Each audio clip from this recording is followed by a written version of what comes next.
In this lecture, we'll look in a little more detail at the radial velocity method for detecting exoplanets. Remember, the radial velocity method is a measurement of the reflex motion of stars as a way of detecting exoplanets that cannot be seen directly. The observed light is periodically red and then blue shifted, recurring each orbit. The data can be added together because the orbit repeats, and so the data can be gathered red and then blue shift, red and then blue shift over many orbits. And that also allows us to push the precision of the technique and detect lower and lower mass planets. This periodic Doppler shift is measured by taking a spectrum of the star and taking a spectrum over a period of time, over and over again, and carefully comparing the spectra. So it requires an instrumental method that establishes a very careful and precise and stable zero point for the spectroscopy wavelength to allow us to detect its variation by relatively small fractional amounts. The magnitude of the Doppler shift indicates the speed of the reflex motion or the radial velocity of the star. We make a spectrum with a spectrograph. That's a key instrument of astronomy dating back to Fraunhofer, who first made spectral measurements of the sun in the year 1800. So spectroscopy has been a key to astronomy ever since 1800, for over 2 centuries. Late in the 19th century, spectroscopy was used to see elements in the universe and what the composition of stars were. In fact, helium was first discovered in space in stellar spectra before it was ever discovered on the Earth, raising the question of whether it was some strange element unknown on the Earth.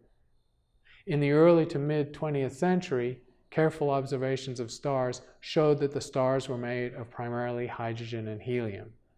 And then even more careful observations showed what the relative abundance of all the elements in the periodic table were in solar system material or in the atmospheres of stars. So spectroscopy has been a key method for learning about the universe. In this case, we're using spectroscopy in a very precise way to look at very small spectral shifts over time. The way this is done is by using the absorption lines in a star's spectrum. In a star like the Sun, radiation is produced in the stellar core, and the cooler gas in the outer atmosphere of the star imprints absorption lines, which are absorption features keyed to the particular energy transitions of the atoms that the star is made of.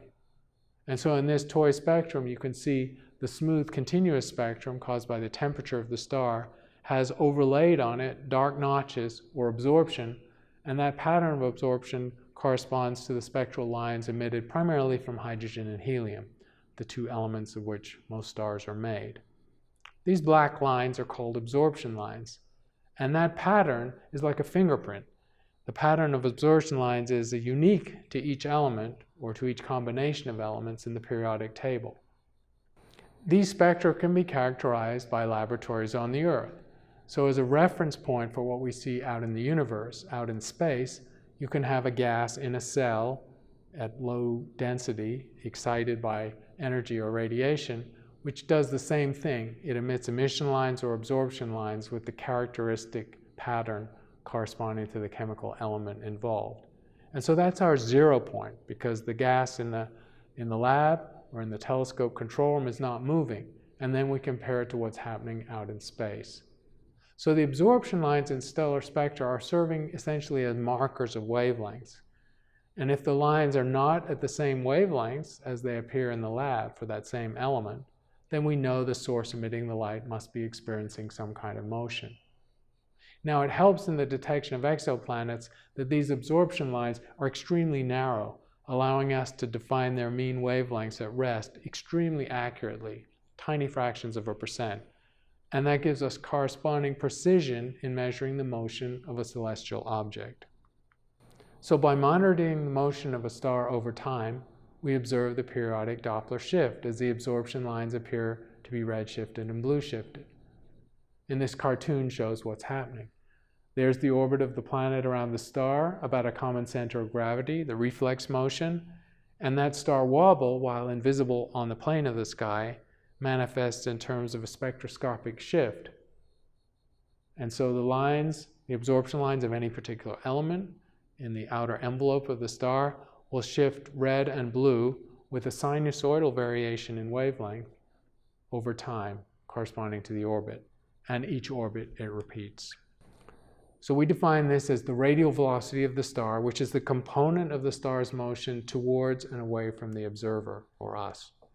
There's also a transverse motion of the star, and that transverse motion does not exhibit any Doppler effect, because if a source of waves is moving in a purely transverse direction, it does not change with time or with the motion. So there's no redshift or blue shift to be seen. The amount by which the starlight is Doppler shifted is directly proportional to the radial velocity of the star. And so the measurement is quite simple to convert from spectroscopy into velocity in space. And by monitoring the spectrum of the star over a long period of time, corresponding to many orbits of the planet around the star, we can actually attain a very high precision in the detection of its wobble. This shows the schematic, not real data in this case, of the reflex motion of how this Doppler shift manifests.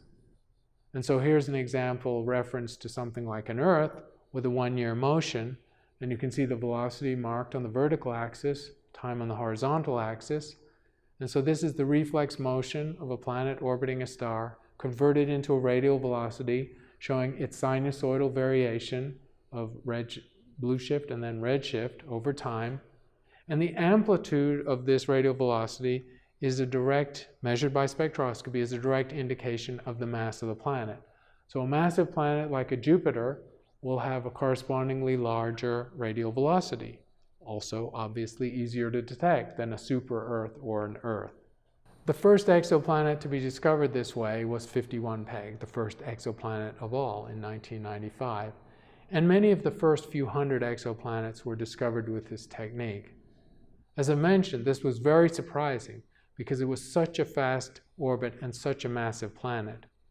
Now in this case, we can actually see the real data that was used. This is not the discovery data, it was a lot poorer and noisier. This is more recent data of that same system, but it shows the sinusoidal variation in radial velocity with a mean of 0, and you can see the error on an individual data point, and with a 4.5-day orbit, if you gather a month's worth of data, you've measured essentially 8 different orbits. So you can imagine this playing out in 2 directions as you gather data, and eventually you can fold the data over to make one full orbit and add all the data together, all the data points add, and you get a more precise measure of the mass of the star. And that method is used for many of the exoplanets we've found so far. The radial velocity method does have limitations. The most obvious one, as you've seen, is that the amplitude of the radial velocity effect is proportional to the mass of a planet. And at some point, given the errors associated with each measurement, the amplitude will be too small to measure with this method, no matter how much data you gather. Gathering more data is always better and does let you pull objects out of the noise. So bigger planets cause more obvious shifts in the light. Smaller planets cause smaller shifts, red and blue, in the radial velocity curve. And eventually the shift becomes imperceptible. For the radial velocity method, this happens around an Earth mass. And so the radial velocity method is essentially not going to be possible for planets much less than the Earth mass. There's also a fundamental reason for this that's nothing to do with the technique. It's because you're looking at motions induced from the atmosphere of the star. Stars have turbulent motions. We can look at the convective cells of the plasma in the sun, and those cells are rising and falling at roughly a meter or a few meters per second. So what happens as you push down towards Earth-sized radial velocity effects is you start to run into the noise of actual turbulent motions in the atmosphere of a sun-like star, which is a noise effect that you cannot circumvent because it's fundamental to the way stars work. And so it's expected that there's no clever way to circumvent this limitation. And that essentially means we're near the end of the road of what can be done with the radial velocity technique. But it still will be able to pull in masses like the Earth, which is a pretty important benchmark. Another limitation is that the orbital distance, that the gravitational influence decreases over distance. And so when the distance is large, the radial velocity effect becomes small too. And so we can't detect planets of a particular mass at a very large distance. Something I didn't mention is that many of these systems now, many exoplanet systems, have more than one planet. And so the method there allows you to take more than one planet from the same curve. The examples that we've seen are just for one planet orbiting a star. But what if there are several almost equal mass planets orbiting the star? Each of those planets imprints a sinusoidal variation on the star's radial velocity, and they just add together. In mathematical terms, we do a Fourier analysis, and we can pick out each component of those sinusoidal variations and distinguish multiple planets down to the level where the mass is too small, because they simply are additive effects on the spectrum. Now, if there were very many planets, it might get messy and complex, but this technique has been done very well, and it's quite possible to detect multiple planets from a single set of radial velocity observations. And the proof of all this is this amazing curve that we've seen before of how the minimum mass detectable by the radial velocity technique, because these are planets found that way rather than by the Kepler method, has marched downwards. And so this incredible gain in sensitivity over close to a factor of 1,000, or at least several hundred since 51 Peg, is based entirely on spectroscopic precision, on having very accurate wavelength source so that your reference point for zero motion is precise, on having extremely high dispersion spectrographs, so you're dispersing the wavelengths very finely on your charge coupled device or CCD detector and making extremely precise measurements of those absorption lines, and then just having long-term stability of your observational setup, your telescope and your instrument, so that you can gather data for weeks and months with nothing changing. All of these, attention to these details, high precision in the spectrograph and careful experimental technique, are basically the reason why this has happened. There are indeed larger telescopes now than there were in 1995, but much of this work is done without using the world's largest telescopes because the stars involved are fairly bright. Another limitation of the radial velocity method is it tells us nothing about the size of the planet. Because it's measuring a reflex motion and because it's based in the law of gravity, it's about the gravitational influence of the planet on the star and vice versa. And so it's really measuring mass and not size.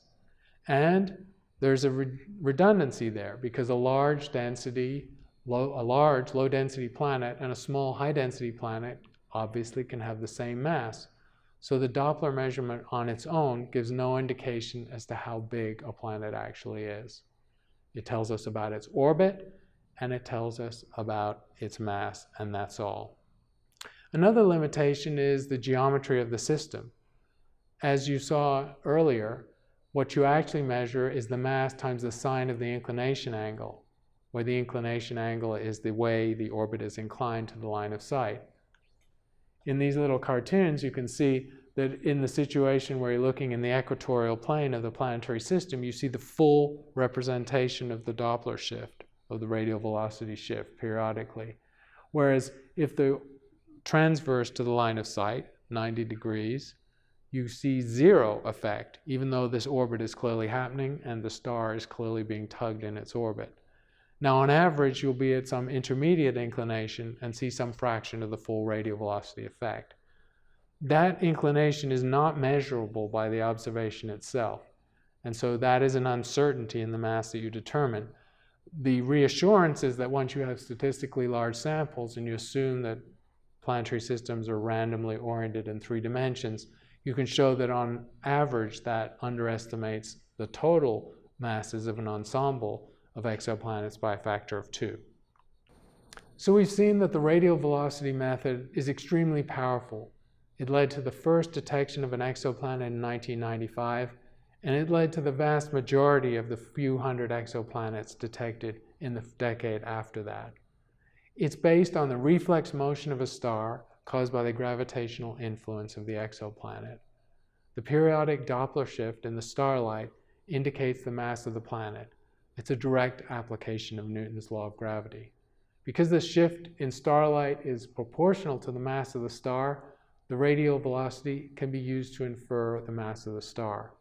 Because the orbit repeats, you can continue gathering data and beat down the noise with repeated observations, and so push this technique right down to about an Earth mass. At that point, it runs into fundamental limitations. The majority of the early discoveries, and still continuing discoveries, are made with the radial velocity technique.